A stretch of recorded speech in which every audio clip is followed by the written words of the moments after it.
Yeah. All right, so we are live, and I can see a few viewers coming in. We're doing things a little bit different today. You might say old school in a way, and that is that we are using the StreamYard studio today for purposes because I failed to let Mike and Cindy know that they needed headphones today, and I'm all still new at this, recruiting new people to be part of the Supernatural Show network. And so we're just going live. And I see a little bit of a crowd piling in. We're live with Mike and Cindy with Energy Arts, Evolutionary Energy Arts. And going to introduce them to y'all guys today. And we're going to have a little conversation, learn more about who they are. I'm going to share their YouTube channels. Looks like you have about 3 YouTube channels. Yep, 3. Right? And do you have Rumbles or anything else yet? We're on Rumble, Brighteon, and BitChute too. Okay. And I know we talked about it a little bit before, but you might want to look at the Rumble Studio and allowing you to broadcast to all of them at one time. And they even have a way to do it where you don't have to use OPS. You use their own online studio. It's actually really cool. I hope they don't decide to start charging for it. That's all I can say. But then I also found another way, but I haven't perfected it yet, or we would be using it today. Another platform. Let me see if I can remember what it's called. It's called Stream Elements, I believe. Stream Elements. If anybody wants to know anything about that, they can look up Stream Elements, and you will see. Okay, come on, give me my screen back. There we go. You will see some software that is another way to be able to broadcast. And one of the cool things about it is it will allow you to broadcast to TikTok. TikTok is very funky about allowing us to broadcast like this and other places, but however Stream Elements done it, you can broadcast to TikTok at the same time with other platforms. So that's kind of cool. I'm working out kinks on that. So what's happening in the Evolution Energy Arts studios these days? Just keeping up with everything, which we're always busy. So we just already today, we have clients that we see all the time, and we've been doing different sorts of energy work. We do life coaching. We help in whatever way we can with helping people optimize, their mind, body, spirit complex. Because again, that is what we are. So we view it very, very holistically. Some people would say that's hocus pocus, Mike. That's hocus pocus. Yeah. It's just a matter of understanding the science behind it, which it's all kind of there now. If you just look, you'll understand that our intentions are helping to create reality every moment. If healing people through working with energy is hocus pocus or witchcraft, that would make Jesus Christ a witch.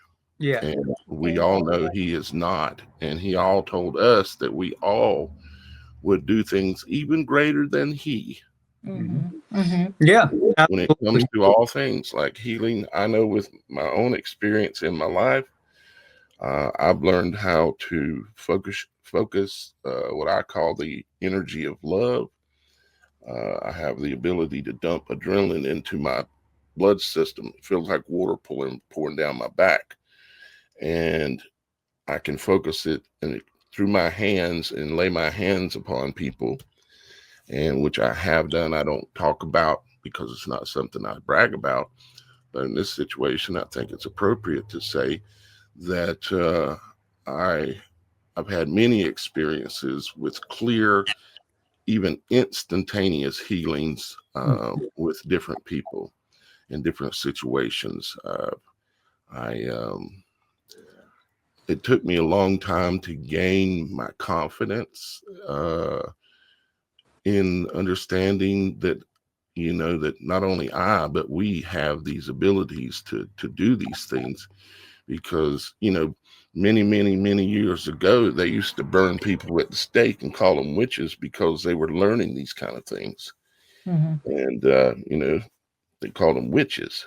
And again, if people are witches for trying to use energy and the energy arts to try to help people improve their lives, then I guess, like I said, Jesus Christ was a witch, and all of us are witches then, because I know it's a real thing. So I just wanted to, as Shannon would say, throw that in there, because I don't want anyone to shut the door thinking, because y'all guys get into a lot of things, you're into a lot of different types and styles of energy healings. And tell us more about that. Yeah, it's always been one of my most driving passions. How can we be the best versions of ourselves? And what I discovered as I was going deeper down these rabbit holes is just that we have everything we need right now. We just have to develop it, cultivate it. Yeah. So, to be the best version of yourself, it really is something you have to look at: mind, body, spirit. We could say all sorts of things, and we probably all have met people that, might have these heartfelt feelings of repentance, but then they go out, they get drunk, they kick the dog, and they beat their wives. What good is that? I mean, that's no good at all. You have to really, truly change the way you view everybody, everybody, everything, and look at everybody from that standpoint of understanding that we're all on this big journey, of which, for the most part, people haven't had a clue of really who we are, why we're here, all the big mysteries of life. But that's just simply because we've been born into a control system that's been manipulating us since day one. And, burning the witches, that was just simply control. It's just like if you went to say back in 2020, 2021, that, hey, you've been feeling sick, you think you have that thing that's, that plague that's upon the land, you might want to detox, you might want to try to build your immune system. That could be the equivalent of what somebody in ancient times was trying to help somebody out with by saying, oh, well, take this plant, maybe take a little echinacea for your cold. Maybe you shouldn't smoke so much, drink so much, in order to overcome the addictions that develop in our life and all the negative things that lower our frequency, because it is about frequency. We could see that the control system, it feeds off of low frequency. It feeds off of fear. It feeds off of anger and hate. So when you have a Yeshua proposing that instead of smacking somebody back that smacks you, you turn the other cheek, and if they're going to hit you again, okay, and not holding any sort of animosity towards them, that takes a lot of compassion to do that, and to realize that people, passion and understanding, the real truth of this world. Yeah, absolutely. And this control system is the same control system from back in the day when Yeshua walked the earth. It's the same control system. It's just operated through slightly different means and modalities depending on the technologies in play, but it's the same thing. It's always, do what I say, not what I do, as we see with, all the politicians and everything coming out. And, again, when you look to what they cultivate in society, is a society dependent on the system. So they don't want you questioning your doctor. They don't want you questioning the priest. They don't want you. Don't question authority. Exactly. Right. Which we all know the most high authority is supposed to be God, and that's the only authority that we're supposed to have is our Father in heaven. What do you think? What do you think God meant when it was written in Genesis that I think it was maybe it wasn't Genesis. Well, yeah, it was several books, but anyways, in the Bible where it says that we are in the image of God. What does and it sounds like maybe a loaded question, and I of No, course have my if you understand, like the basic Hindu philosophy is that the divine sparks in all of us. We're all different fractals with that divine spark inherent in us. So our nature is spirit. Our nature is not physical. We're having a temporary physical existence in order to learn some lessons, to explore some possibilities, learn and grow. But Yeah, our true nature is, I call it that we're the pupils, and I relate it to that our eye is like a pupil. And if you look at the sun, like if you look at your website, I found something very interesting on your website, and I really liked it. Not your website, but actually your one of your YouTube channels. Let me show you. You see the image that's in the background behind us right now. It is the supernatural, what they call the full solar halo, which is the image of the eye. And of course, I happen to notice that y'all guys have that in on your YouTube channel, and I was like, wow, because that is it's a huge thing to let us know that we are the pupils. We are students here. We're here learning, and supposed to have this experience for a reason, to try to make us better spirits. And when it comes to the image of God thing, my thoughts with that a little bit are, it means more than just the simple words say. We're talking about image of God. That's like saying, I mean, that is a huge supernatural statement. And it means great, beautiful things and authorities that we have, and that we were given and have been given, and Christ tried to teach us about it. And like I said, he said we would do things greater than even he. But yet, if we're worried about all the dogma that's been put on us from different religious corporate organizations around the world, don't do this, don't do that. Like Catholics, they're not even supposed to read the Bible. It's like you got to go to the priest to get an answer to something. And I think I'd rather go to the Father directly. And that's part of what Christ died on the cross for, is to give us direct access, I believe, to the Father, so we can communicate and be in his presence, because I know he's here right now amongst us. It's like people don't realize that, for instance, there was over 200 gospels in circulation in the early days. Over 200. They only picked 4. Who picked 4? It's the same elite group that runs the show that actually picked the books that were going to come into the Bible, because many of them, most, were eliminated. And they burned every copy they could of all those books that were eliminated.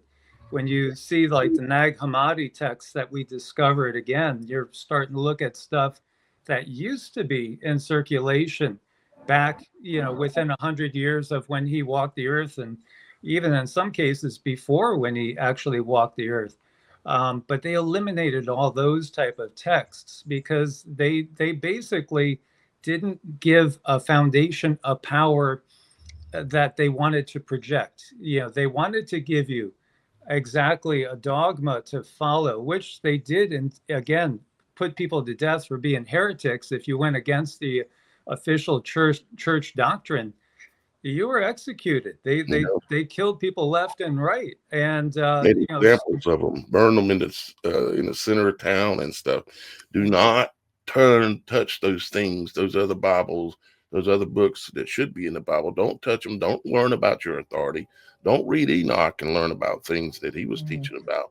Don't read any of those things. And it's like, no, I think I'm going to read them. Oh yeah. I really had to step outside. I really enjoyed going to church and doing all the things. I really love that community energy. But I could never find any answers. And I also felt very guilty about myself because I'm interested in astrology. I'm interested in tarot cards. I'm interested in all the things. And I just, I felt bad about being me. And that right there kind of upset me after I went outside of it and I started reading the Sumerian tablets and started reading other books and realizing there's more answers. So I took another step into Vedic astrology. And by stepping outside of the book, that's where I was able to, it's like, okay, there's so many good things out there. There's a blessing with every so-called belief system. There's something good to learn from all of them. And that's where I found my peace is kind of going all over the place. Right. Yeah. And that's really, honestly, that's really where I have been for a while now too, is, I can remember many times people saying that the King James Version is the only version of the Bible that's any good and this and that. So then I said, okay, well, let me study who King James was. And then let me study why King James made a new version. Wasn't the old version any good? What happened to the word before? Why did we need to keep changing it? And realized, oh, maybe we need to try to go back to the beginning and search from the beginning. Like Roxy would say, you got to go back to the beginning in order to start understand where you're at now. Right. And that is true. And so the long or short of it is that I question everything. That's just me. Everybody out there has got to have their own path because you're the one that's going to have to make the choices. You're the one that's going to have to live with the results of your choices. So don't listen to me that's what you should do. I'm just being honest and saying that's what I do is I question everything. I'll look at everything. And for me, I've found that it has helped me a lot. And understanding the bigger picture of things. Something you said earlier too, you mentioned the fire of God, or the eternal fire is within all of us. That's not the exact quote for what you said. The spark, Yeah. the spark is within all of us. The spark, it's that divine spark. So, if you go and like, for me personally, when I was 11, that's when I decided, because I didn't grow up in an overly religious house. I grew up in a Catholic house, but I had just this desire to know more. So I dragged my mom to a Baptist church, to evangelical churches. We went all over together because my mom was like my best friend as I was young and growing up. And she was always looking to explore things with me. And so I dragged her to all these different, churches, trying to go back farther and farther. At one point, I was, because this whole thing has been in me since I was able to read. I have to, discover for myself. I was exactly on that path of, okay, I got to get back to the oldest, more original versions, texts, and, discover what they say. So, it led me to like all different churches and out of the church, to everything from Jewish temples to Hindu to Buddhist. I've explored like every religion I could find. Have you been exploring language too? Yeah, certain languages. Like I could read a lot of Sanskrit words. As long as they're spelled out in English, I'll know what the meanings are to a couple hundred Sanskrit words. So, that's where I found some amazing things, was when I first read like the Upanishads. And then it's like, wait a minute, I know this. This is so much reflective of the stories in the Bible, the parables. When you read the Upanishads, they're like echoing, it's the same sort of biblical wisdom, but from a totally different place and in a totally different manner. I did go through all the Gnostic texts. Yeah, I've studied everything, every religion I could think of. And it's been a lifelong thing, going back to when I was about 10 or 11. I literally hand copied whole books to put them to memory of the Bible. Like I hand copied the book of Isaiah, all the minor prophets by hand in order to put them in memory. And that's when I came to this realization when I was like 16 that holy crap, it's not something that people would probably want to hear, but there's a control system that's changing things, distorting things, twisting things, and that control system is not human like us. It's something else. And it just hit me like a truck. And it was a big realization when you realize the day of the Lord. And what is the day of the Lord? I mean, it really looks a lot like what you see in Independence Day and these sci-fi movies with alien invasions and things like that. But when you go into the Hindu scripture, will be supernatural for sure. Yeah, when you go into the Hindu scriptures, there's all these different classifications of vimanas. Vimanas are, UFOs. They're ships that different beings were using to go around the earth back in the day, so like literally going back 4,000 or 5,000 years ago. The people were used to seeing the devas and the asuras, which are in some ways equivalent to what we might think of as angels and demons, or you could say ultra terrestrials. These are beings that are just way more advanced than us, and they would interact with us all the time. But we would see them, and they did use different vehicles to get around the earth, and they were actually classified into different classifications. I think you can look at all cultures, like all of our cultures we have now, all the modern cultures, go back 500 years, look at that version of all those cultures and the names that they called the things that we're calling things now. And the names change over time, but I think there tends to be a set of deities, beings that are here, that have been here, and the technologies have been here. I would say that during the times where they were building the big giant temples and doing all that stuff, looks like it was carved in mud. It's just perfect. I would say that we think we're at the highest level of evolution of man now, but I think we're actually more towards the bottom.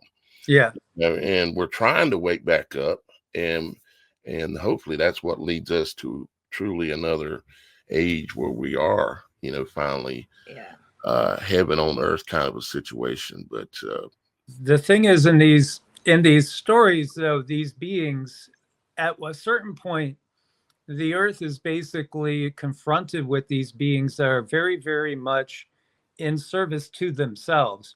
And they come in, and when an Asura comes to the earth, what does an Asura do?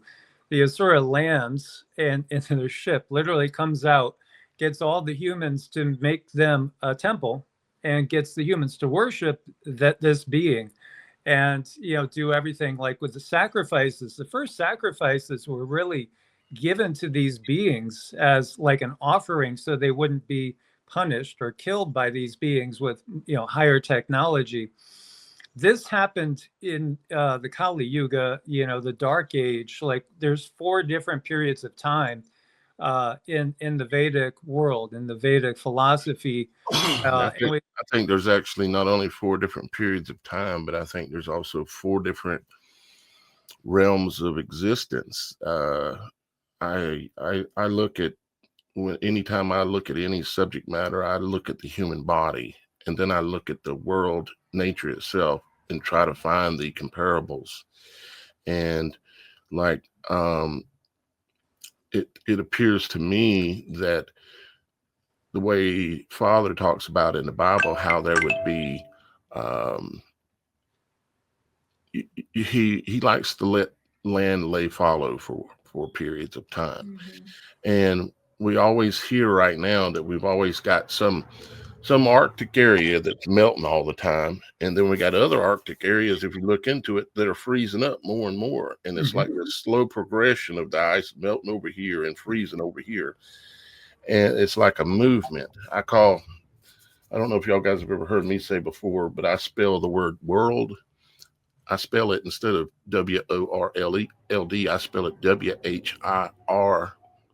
WHIRLED, world, Mm-hmm. because everything in this world whirls, Mm-hmm. and there's great substantial evidence out there. If you want to start looking, and don't think I just sound like a crazy man. I kind of look like one today, but don't sound like a crazy man. But it seems like to me that there are 4 areas, and I think that we only have access maybe currently at this time to literally 1/4.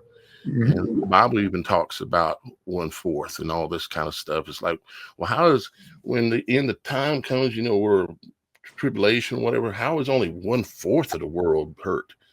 Well, the other 3/4 you don't have access to. They're out there somewhere, and we're here.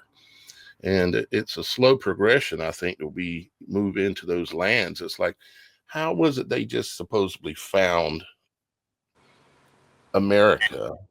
The white man found America, a few hundred years back. How was that possible if we've been here all these thousands of years? All it means is that over time things reset, and you have a new land, a area of land that becomes available. And I know this is theoretical.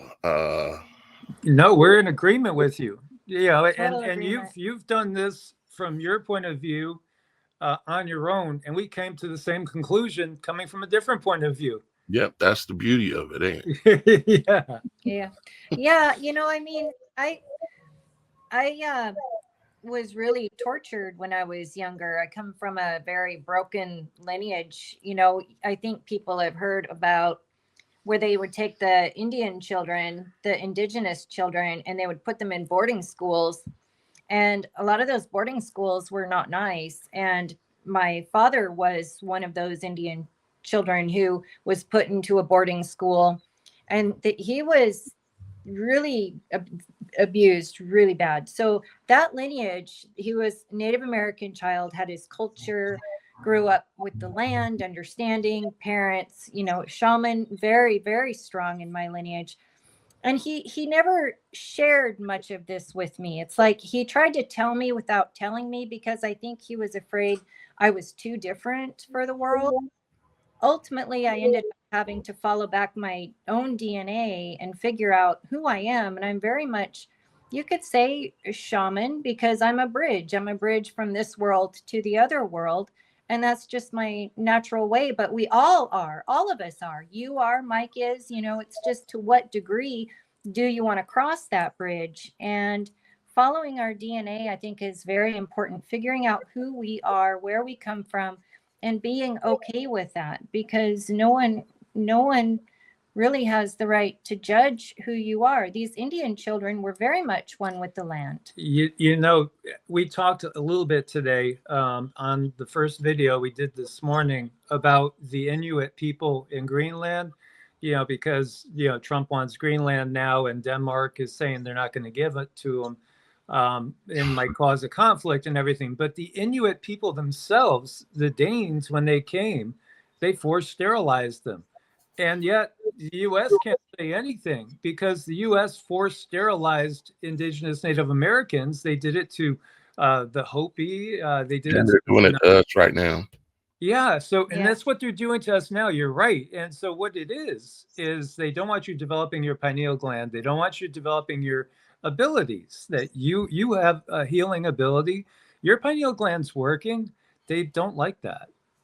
Speaking of pineal glands, we're going to be talking about this on y'all guys' show here. Not just this, but the pineal gland sits right here above this. This is the ethmoid bone, or I call it the ethics bone.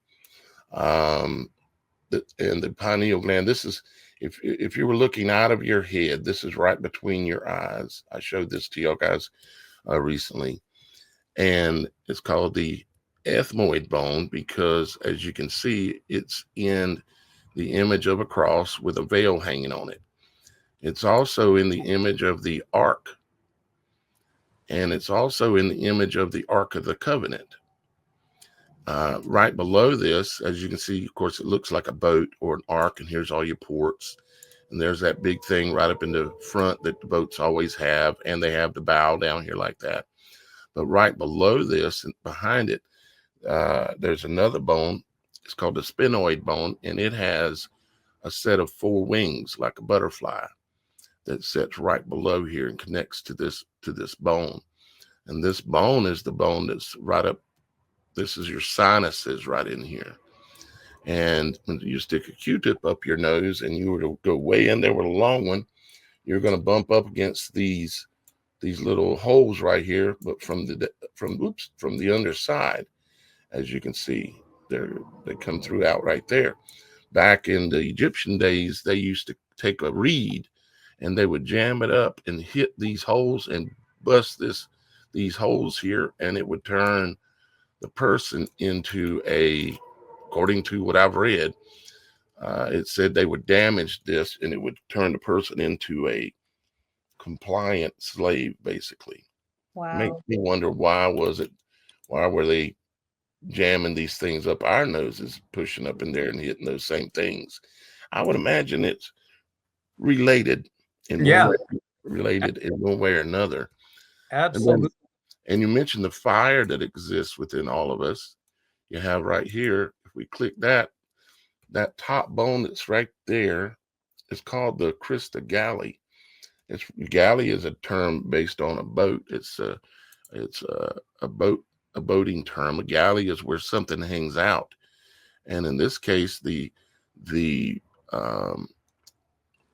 basically what some people call your third eye or whatever, it hangs out right here above it, And what's even cooler, I didn't mention it to y'all guys the other day, but I'm going to share all this on y'all guys' channel, but I got much more we can get into.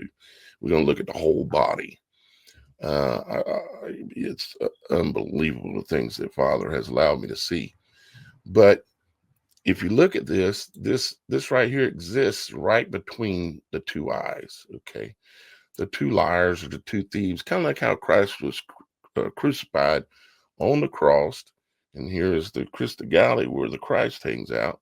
Mm-hmm. And on both sides, you have the eyes. And this is right in the center of the skull between the eyes. Can y'all guys remember where it is that in the Bible it says Christ was crucified? Well, cross, right? Golgotha. Golgotha. Yeah. Golgotha. That's the skull. It means the skull. And if you go look at the location, the Golgotha, it's in the image of the skull, and there's 2 eye sockets and everything. And right where Christ was crucified is this exact spot right here, right between the eyes of Golgotha, the image of the skull. So this is something that vast majority, 99.something% of the people that might say they're Christian don't have a clue of. Don't have a clue. Not I didn't a clue. learn this in church. I learned this through prayer and meditation. And that's what it takes. See, I mean, that's what it takes. You actually didn't need really anything. You just needed to go within and to contact those beings that have all the answer. And that's by going within, where, we were talking about King James. He was also the head of all the Masonic lodges in Scotland and in England at the time. So you could say that he was the top official of the secret societies, and, here you go. This is the knowledge that's preached in the inner circles. When you go into these groups, then they start to teach you the actual truth when you get to a certain level, but you don't need them because you've done it for yourself. Yeah. And I don't want them. I will read all these things, read the other books, read things. I will consume and take anything in, and then I will spit out what that when I take, because I don't do it immediately. If someone says something to me that I don't agree with and it wants me to get that knee-jerk feeling, I stop myself. I don't take it personal. I don't make assumptions about what they mean, and I ponder it for sometimes days, weeks, months, maybe even years, because who am I to say what the ultimate truth is? And I need to be careful of making judgments.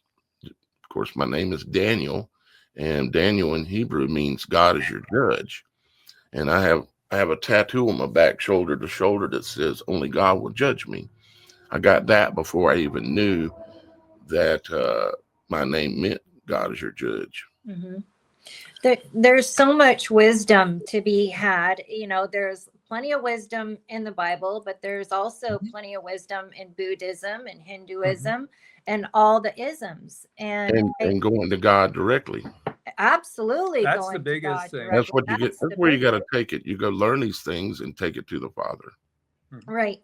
That's why I like to, because I don't want to miss out on anything. So maybe Buddhism covers some things that the Bible doesn't. Oh, it's maybe Hinduism covers some things when you look at the scope of the Hindu texts, the breadth of the Hindu text, the Bible is like 1/1000th of all the scriptures. It's massive. Yeah. It's so small. Yeah, it's massive. The Ramayana and the Mahabharata are, more like stories and allegories and things like that. And the Puranas give you a lot of deep wisdom. The Upanishads, I always think the Upanishads are a lot like, if you like, the parables, because they'll give you wisdom in parables. So that's probably the easiest place for somebody to go and feel very comfortable, like you're reading some of the Bible, because it's going to give you the same basic type of moral stories and basic wisdom.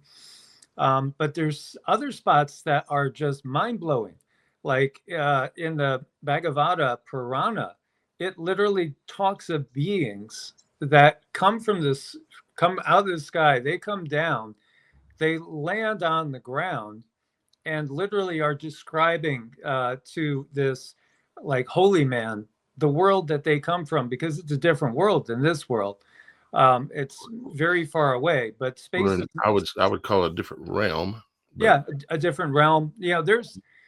There is misconceptions, like the space is really more of an ocean than it is a vacuum. It's not like a lifeless void. We know that there's viruses, bacteria, there's all sorts of things in space. Panspermia. You ever seen that rocket launch? What's that? You ever seen that rocket launch where it was somewhat amateur, but it was a legitimate rocket? They put some money into it, and they shot it. They fired it off, and it went straight up. And it's on YouTube. You can actually pull it up, but it went straight up instead of doing the NASA turn. Right. It went straight up, and it was doing enormous amount of speed, and it was spinning as it went. It had cameras on it, and it was showing the speed it has little things telling you the speed of the rocket, the altitude. And there comes a point where the rocket goes kaboosh, and lands in the ocean, and you can hear water boop, boop, boop, boop, boop, boop, boop. And it didn't crush the rocket. It was like cotton gloves caught it or something. It just stopped it. Yeah. And like, nope, can't go any further in this kind of rocket anyways. And it literally sounds like water, and it's amazing to watch it get stopped. When you were saying before, and you're looking at the microcosm in the body and applying that to the macrocosm, literally we are living in a cell. Everything that we see is just a single cell in something much, much bigger. So you can apply that, the fractal nature of the universe. The universe is fractals. So, it's basically the whole is contained in the individual units as a template. And so when we look at different smaller, bigger. Yep. And think about when you find something in your body, you can find it in nature, you can find it in the heavens, and the Bible even says that. Yep. And when you look at the body will have two different cells that are right against each other, but typically they don't merge, but cells can go ahead and split at some point in time. But there's intracellular fluid and then there's extracellular fluid too, interstitial. So there's like this fluid balance that keeps things together with a semi-permeable membrane. So, as far as like the ability to come in and out of this bubble, this zone, Yeah, no, there are beings that come and go all the time, and you know they can do it. We could do it when we're shedding our physical body. Like if we projected our consciousness, we can leave this realm. I've had experiences myself. Some people call them outer body. Some people call it, well, various things. It's where you're asleep and you wake up in your sleep and you know you're asleep and you can't move your body. Most of the time, most people are frightened and they just get stuck in that situation or they wake up. I've actually calmed myself, said, I've done this 50 times. I've never been hurt. I'm just going to calm down and take control of the situation. When I did that, next thing I know, poop, I pop out of my body and I can see myself in the chair over there. And I'm like, hey, this is kind of cool. And I go flying around. Go flying around like Peter Pan, you know, and in control of the vision, you know, this kind of thing, just amazing stuff, you know. What you were describing there, I still remember one time when I did that, and then I just had the intent. I was just starting to think about like the you know, planets and stuff way far away, and I start moving so fast that all of a sudden the Earth is getting much smaller below me, and I panic. And next thing you know, I'm back in the body because it was like, oh, yeah, you know. What makes us think that Enoch didn't experience something similar? Yeah. And then also, you know, talking about beings coming down and landing and being here and stuff. And of course, last time when we spoke privately, I explained to y'all guys that I've had firsthand up close experience with what I call angels that are bright white, round all about. Is it the book of Enoch that says that the angels are bright white and round all about? It's either the book of Enoch or it's one of the in the books itself. But if you go and really start researching, you'll start noticing a pattern of that there's a lot of descriptions of angels being bright white and round all about. And I've seen them in my audience. This isn't nothing new to hear me say such wild tales. But normally when I've seen them the most either on a mountaintop or by the water's edge. And the water's edge has been really amazing because I've seen one of them cast a lightning bolt into the ocean. I've seen them streak above my head with pixie dust floating down around me.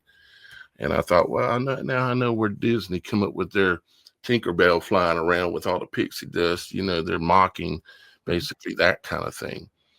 And so I know that there are, I mean, can I say what kind of an angel it is that comes to me like that so many times? And not just one, but multiples, up to like 8 or 10 at once quite often. Can I say exactly what type of angel it is? I don't know at this point. I want to know. I'm hoping one day that they will show me more like they did Daniel in the Bible, that they will choose to communicate with me. And but that hasn't happened. I mean, they communicate through their actions to me, like when they streak across the sky and they leave that streak of pixie dust or light in the air. When they above my head at nighttime, I'm looking up at it and it goes poof, and it explodes and lights up the ground in every direction just for a fraction of a second, like if lightning had struck, but there's no lightning. It's very similar to that video. I even have it on the intro video for the Supernatural show where that orb came down right above the rock of the dome, sat there for a moment, and then flashed and lit up the city, and then struck straight up. I've seen all that in person. Yeah, we've had a ton. We've actually caught quite a bit on camera too that we've shared over the years. And you know, Cindy saw this orb go in Amargosa and come down. Oh my gosh, out in the desert. I was driving down the road and it was right during my awakening. And I'm driving down the road and I look right before a turnoff in the desert, this huge bright light. It was the size of like a 16 or 17 foot teardrop. Okay. Damn, y'all gotta scare somebody. Jeez. Give me a heart attack. You okay? I'm like, I heard noise in the back of my house. There ain't nobody here but me. I hear footsteps coming this way. I'm like, make sure I ain't got to go put the knuckle. Yeah. This huge orb, it came straight from the sky. I mean, it dropped straight. That's probably what caught me the most. And the second it hit the ground, it just burst. I mean, this was big enough, just everywhere. Everywhere. This was big. I stopped my car. I got out of my car and I checked the area out. There was nothing there. But you know what? Sometimes our angels, they come and they say, hey, we got your back. You know, don't you worry about anything. We're here. Mm-hmm. When you are in earnest try to work for the Father, I believe that his will is in his hand is then upon you, and someone can literally put a gun in your face and pull the trigger. Yeah. And nothing's going to happen if it's not the will of the Father in heaven. Mm-hmm. And I've even witnessed like in the Matrix, the whole slow motion thing. You know, with everything going into slow motion. I've had that in my life like a dozen times. You know, where I was in death-defying situations and time slowed down. Click, click, click. Whoa, I'm going to die here. Well, maybe not. And then nothing happened. You know, everything's fine. All kinds of supernatural things. And I used to kind of ignore a lot of it, but I don't ignore much anymore. Matter of fact, the other morning, I'll tell you one more crazy thing. The other morning, and I know this is more about y'all guys, but I can't help it. I run my mouth.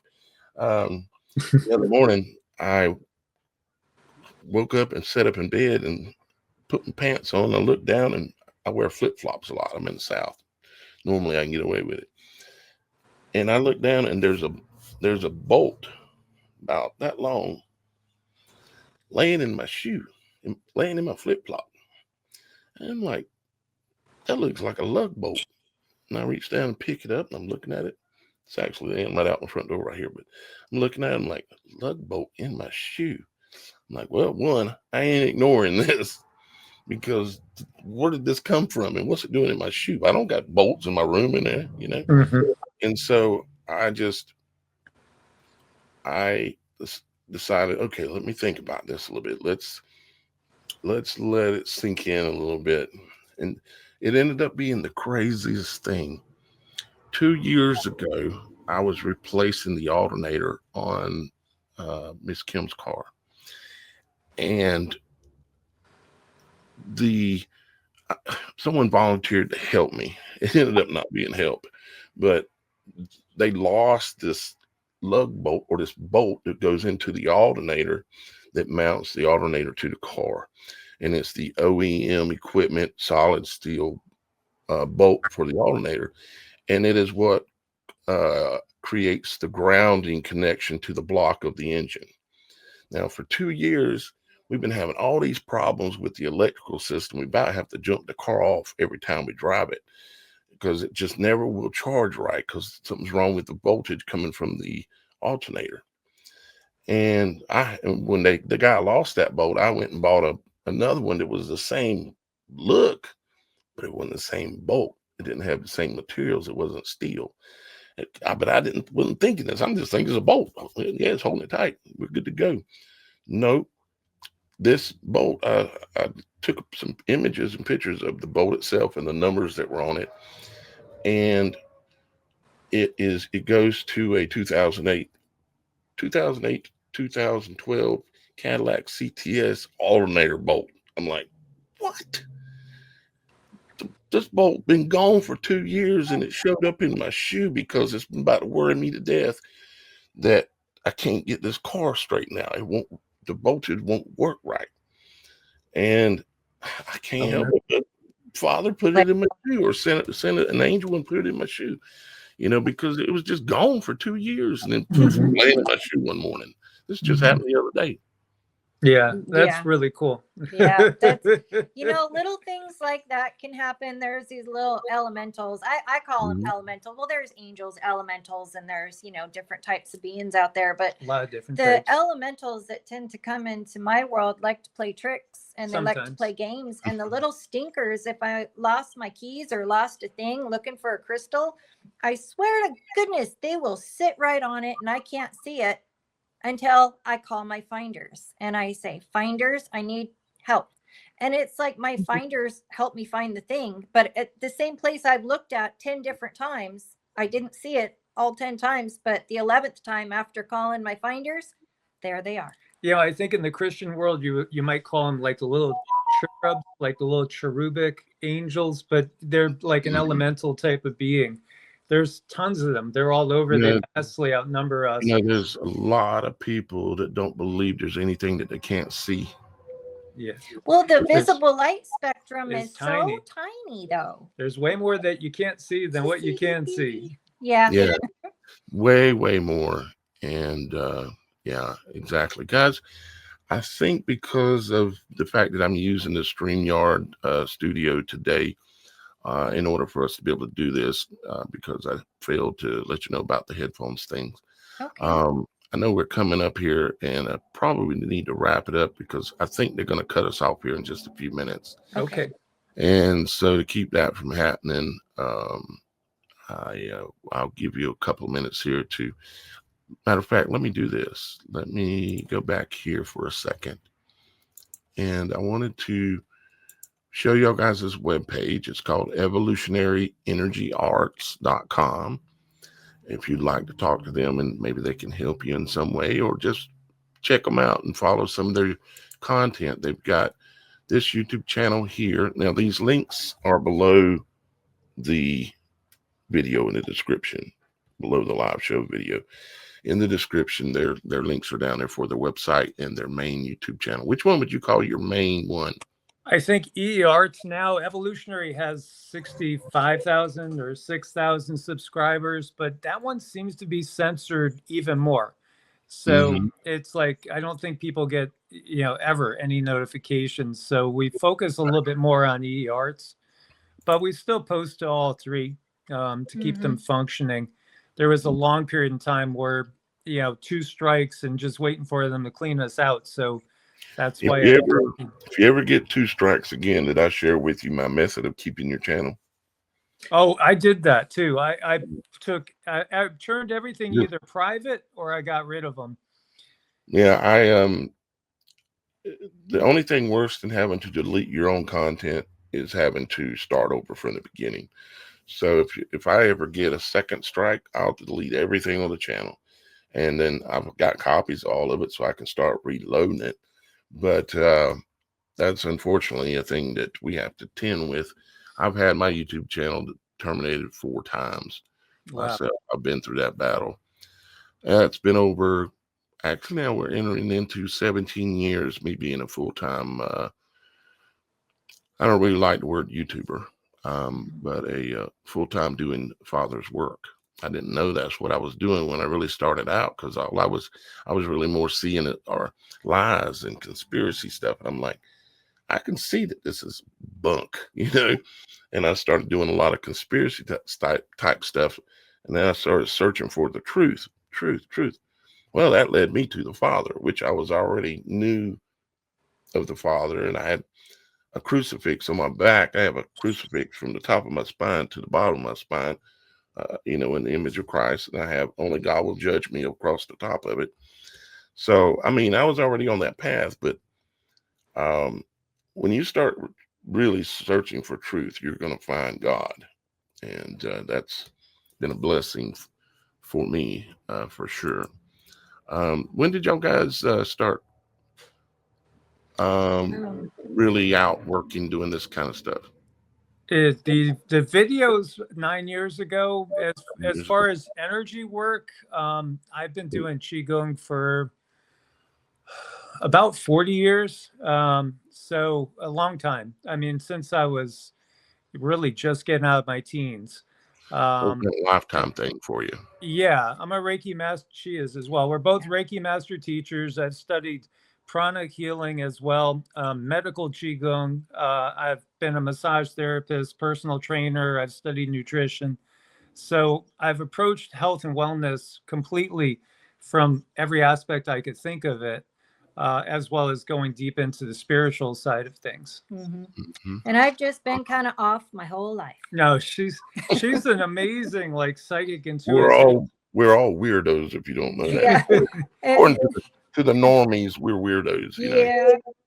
And Vedic astrology too is one of the things that Cindy does. But I mean, she could literally find almost anybody when they've passed on, and even give instances of what they were seeing and things like that. I gotta say, he's quite a protector for me, because I know that's been a problem my whole life. And when I met Mike, now it's become a blessing. But before, I was, my energy was not controllable until I really started learning Qigong and learning different modalities and methods. And now I can isolate myself, control myself, ground myself. And I use Vedic astrology and all kinds of different ways to understand energy. For me, it's an understanding thing. I have to understand, and it has to be the way I understand it.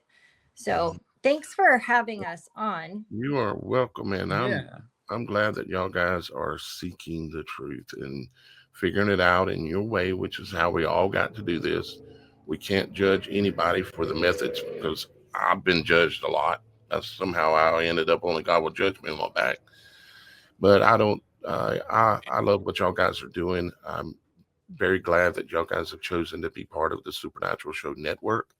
I'll get with y'all guys again here real soon, give you some more details and information as to how we can better work together in some different ways. That I've got some ideas. So I'll be back in touch again real soon.